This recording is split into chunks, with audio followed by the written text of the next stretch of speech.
ចាជំរាបសួរបងប្អូនទាំងអស់គ្នាអរគុណខ្លះសម្រាប់ថ្ងៃនេះអ្នកគ្រូមានមេរៀនបំណិនជីវិតចាសម្រាប់យកមកបង្ហាញដល់បងប្អូនទាំងអស់គ្នានៅថ្ងៃនេះចាអញ្ចឹងមេរៀនរបស់យើងថ្ងៃនេះគឺមេរៀនទី18ចាផលប៉ះពាល់នៃភេសជ្ជៈដបឬក៏កំប៉ុងអញ្ចឹងថ្ងៃនេះអ្នកគ្រូនឹងបង្ហាញបងប្អូនទាំងអស់គ្នាតទៅជាមួយនឹងផលប៉ះពាល់ថានៅពេលដែលយើងផឹករបស់ទាំងអស់នោះច្រើនចាភេសជ្ជៈដបឬកំប៉ុងច្រើនតើវាមានផលប៉ះពាល់ទៅលើអីខ្លះនៅរាងកាយរបស់យើងចាអញ្ចឹងសូមទៅមើលជាមួយអ្នកគ្រូទាំងអស់គ្នាចាអញ្ចឹងចំណុចទី1នេះគឺអ្នកគ្រូនឹងបង្ហាញកូនអំពីភេសជ្ជៈដែលប៉ះពាល់ដល់សុខភាពចាអញ្ចឹងនេះគឺជារូបភាពភេសជ្ជៈដែលវាផ្ដល់ផលប៉ះពាល់ទៅដល់សុខភាពរបស់យើងកាលណាដែលផឹកចាភេសជ្ជៈនេះច្រើនឬក៏រាល់ថ្ងៃគឺវានឹងផ្ដល់ផលប៉ះពាល់ទៅដល់សុខភាពរបស់យើងចាអញ្ចឹងសូមមើលរូបភាពទី1ជាមួយអ្នកគ្រូចារូបភាពទី1នេះកូនឃើញចាគឺមានចម្រុះពណ៌តែម្ដងចាអញ្ចឹងគេបានប្រើពណ៌ដើម្បីទាក់ទាញទៅដល់ក្មេងៗឲ្យគាត់ឃើញពណ៌ដែលគាត់ចូលចិត្តហើយគាត់ចង់ញ៉ាំចាហើយនៅក្នុងភេសជ្ជៈនេះគឺគេមានបន្ថែមជាតិស្ករច្រើនមែនទែនដែលធ្វើឲ្យយើងផឹកទៅប៉ះពាល់ទៅដល់សុខភាពរបស់យើងប្រសិនបើយើងផឹកវារាល់ថ្ងៃចាហើយខាងក្រោមនេះចាគាត់ជារូបភាពមួយដែលបង្ហាញពីនៅតាមសាលារៀនមួយចំនួនដែលអ្នកលក់គាត់តែងតែលក់ភេសជ្ជៈហ្នឹងរំលែកជាកែវចាដើម្បីសម្រួលដល់ក្មេងៗដែលមានលុយតិចតួចទេគាត់អាចទិញញ៉ាំបានអញ្ចឹងឃើញថាទាំងអស់ហ្នឹងគឺវាប៉ះពាល់ទៅដល់សុខភាពរបស់យើងខ្លាំងមែនទែនចាអញ្ចឹងក្មេងៗសិស្សសាលាគាត់ឃើញពណ៌គាត់ញ៉ាំទៅឆ្ងាញ់គាត់ចូលចិត្តមែនទែនហើយអ្នកគូជឿថាប្រកាសជាគាត់ញ៉ាំរាល់ថ្ងៃហើយកូនគិតមើលមកថាកាលណាញ៉ាំរាល់ថ្ងៃគឺវានឹងប៉ះពាល់ដល់សុខភាពរបស់យើងចាហើយរូបភាពទី2នេះគឺតើតូនជាមួយនឹងភេសជ្ជៈចាដបឬក៏កំប៉ុងចានៅក្នុងមេរៀនរបស់យើងបានប្រាប់ចាអញ្ចឹងភេសជ្ជៈកន្លែងនេះគឺមានឈ្មោះច្រើនមែនទែនចាំមានស្ទីងមានអូអ៊ីឈីមានកូកាចាមានវើតមានក្រូតចាមានកូកាដបចាមាននិយាយទៅមានច្រើនមានហ្វាន់តាមានប្រភេទបើកម្លាំងមានប្រភេទជាទឹកក្រូចទឹកអីចឹងចាអញ្ចឹងអាទាំងអស់នេះកាលណាដែលយើងផឹកវាច្រើនគឺវាប៉ះពាល់សុខភាពយើងខ្លាំងមែនទែនអញ្ចឹងកូនដឹងអត់ថានៅពេលដែលយើងទទួលទានវារាល់ថ្ងៃវាផ្ដល់ផលប៉ះពាល់អ្វីខ្លះទៅដល់សុខភាពរបស់យើងចាអញ្ចឹងចំណុចទី2អ្នកគ្រូនឹងប្រាប់ពីផលប៉ះពាល់ចាអញ្ចឹងផលប៉ះពាល់ចានៃភេសជ្ជៈកំប៉ុងចាអញ្ចឹងកាលណាយើងផឹកវាច្រើនគឺទី1គឺប្រឈមនឹងជំងឺគាំងបេះដូងចាអញ្ចឹងមិនថាចាស់មិនថាក្មេងទេឲ្យតែចាទទួលទានឬក៏ផឹកភេសជ្ជៈនេះច្រើនចាគឺនឹងប្រឈមមុខជំងឺគាំងបេះដូងចាមួយទៀតចាហានិភ័យនៃជំងឺមហារីកចាអញ្ចឹងប្រឈមមុខនឹងជំងឺមហារីកដូចគ្នាចា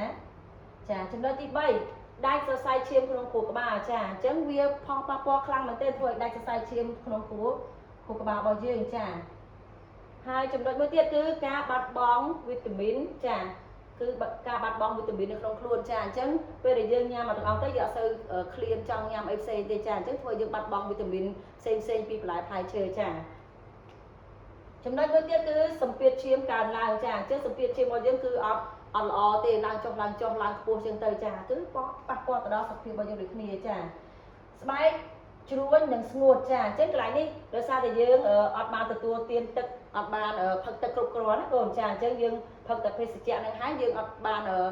ខ្វល់ខ្វាយរឿងផឹកទឹកផឹកអីចឹងវាធ្វើឲ្យស្បែករបស់យើងជ្រួញហើយស្ងួតយើងបាត់បង់ជាតិទឹកហើយកន្លែងហ្នឹងចាចំណុចមួយទៀតបញ្ហាតម្រងនោមចាអញ្ចឹងតម្រងនោមរបស់យើងគឺត្រូវការជាតិទឹកដើម្បីលាងសម្អាតចាជាប្រចាំហើយកាលណាដែលយើងអត់បានញ៉ាំទឹកសោះឬក៏បានញ៉ាំទឹកតិចតួចមែនទែនអញ្ចឹងវាធ្វើឲ្យបញ្ហានោះធ្លាក់ទៅដល់តម្រងនោមរបស់យើងចាអញ្ចឹងធ្វើឲ្យខូចតម្រងនោមឬក៏មានបញ្ហាផ្សេងរលាកអញ្ចឹងទៅចាបន្ទាប់ទៀតគឺរាងកាយមិនប្រក្រតីចាអញ្ចឹងកន្លែងនេះគឺវាប៉ះពាល់កាលណាខាងលើនឹងប៉ះពាល់ហើយគឺរាងកាយយើងចាប់ដើមអត់ប្រក្រតីទេចាអត់មានកម្លាំងអត់មានសុខភាពល្អដូចមុនទៀតទេចាអញ្ចឹងនេះគឺជាសញ្ញាហើយមួយទៀតគឺពុកធ្មេញចានេះភេសជ្ជៈទាំងអស់នេះគឺពេលដែលយើងផឹកវាច្រើនគឺវាធ្វើឲ្យពុកធ្មេញចានេះរូបភាពពុកធ្មេញចាអញ្ចឹងធ្មេញរបស់យើងគឺ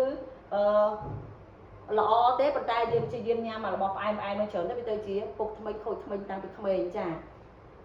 ចំណុចមួយទៀតចុងក្រោយគឺឡើងទម្ងន់ចាកន្លែងនេះគឺ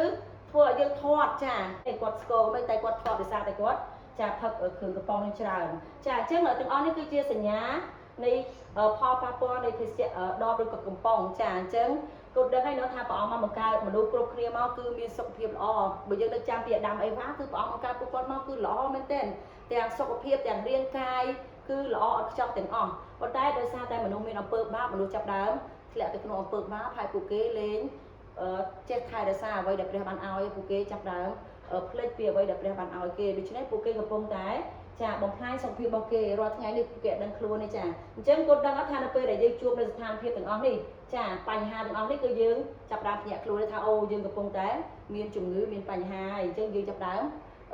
ស្វែងរកសុខភាពវិញហើយអញ្ចឹងកន្លែងនេះព្រះអង្គអត់ចង់ឲ្យយើងជួបរឿងបែបហ្នឹងទេគឺព្រះអង្គចង់ឲ្យយើងស្រឡាញ់សុខភាពថែរក្សាសុខភាពជាពិសេសយើងត្រូវញ៉ាំទឹកឲ្យបានច្រើនឲ្យបានគ្រប់គ្រាន់ទាំងអស់គ្នាទើបសុខភាពយើងល្អចាអញ្ចឹងសង្ឃឹមថាមេរៀនថ្ងៃនេះនឹងជាចំណេះដឹងមួយជួយដល់កូនទាំងអស់គ្នាហើយកុំភ្លេចយើងត្រឡប់ទៅផ្ទះវិញយើងអនុវត្តជាមួយគ្នាប្រសិនបើឃើញប្អូនទួយឬកូននរណាម្នាក់យើងត្រូវរៀននិយាយយើងត្រូវរៀនណែនាំប្រាប់ពួកគាត់អំពីផលប៉ះពាល់ទាំងអស់ផងដែរអរគុណច្រើនសូមប្រាប់ទៀតពរគុណជម្រាបលា